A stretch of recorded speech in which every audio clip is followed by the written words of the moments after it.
खुलुमबाय आं खिलिखां ब्रह्म बड'लेण्ड बुब्लिनि जानानै बयखौबो बरायना लाबाय दिनै 6 जुन 2024 नोंथांमोननो बड'लेण्ड बुब्लिया दिनैनि साना मानि थाखाय मिथिजायो एबा दिनैनि सानाव मा हाबाफारि फालिनाय जायो नोंथांमोननो फारि फारि बड'लेण्ड बुब्लिया फोरमायगोन। दिनैनि सानखौ हायार इडुकेसन डे महरै फालिनाय जायो।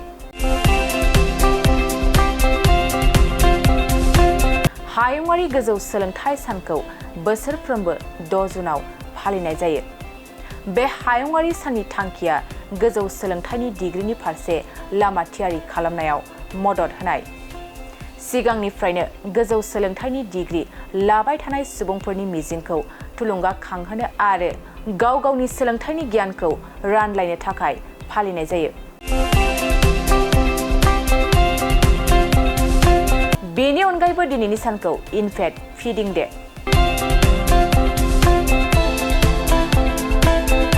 National fish and chip day आरो national apple sauce cake day महरै फालिनाय जायो।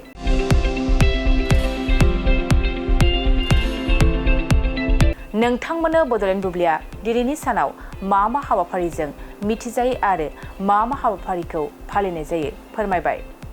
गोजोन्थों। मोनसे गोजोनथाव खौरां बिए सेथि सेमिस्टारनि थाखाय गसाइगावनि जारागुरि गबिन्द बसुमतारी कलेजाव मुं थिसननाय हाबाफारिया सोलिगासिनो दं। गिबि 100 फरायसाफोरनि थाखाय स्पेशल अफार आरो गुबुन गुबुन रोखोमनि बेसेन नाङै क्लासनि सुबिदा होनानै मुं थिसननाय हाबाफारिया सोलिगासिनो दं। बे फरायसालियाव फरायसाफोरा गावनि गोसोबादि आयदाखौ सायख'नानै लानो हागोन। लोगोसे basic computer class, self defence आरो स्पकेन इंलिश क्लास बायदि सुबिदाफोरखौ बेसेन होआलासे फरायसाफोरा सोलोंथाइखौ लानो हागोन। लोगोसे बे फरायसालिमायाव गासैबो फरायसाफोरनि थाखाय फ्रि बास सार्भिसबो होनाय जादों। लोगोसे गासैबो थाखोनि बिजाबजों बुंफबनाय बिजाब बाख्रिनिबो सुबिदा दं।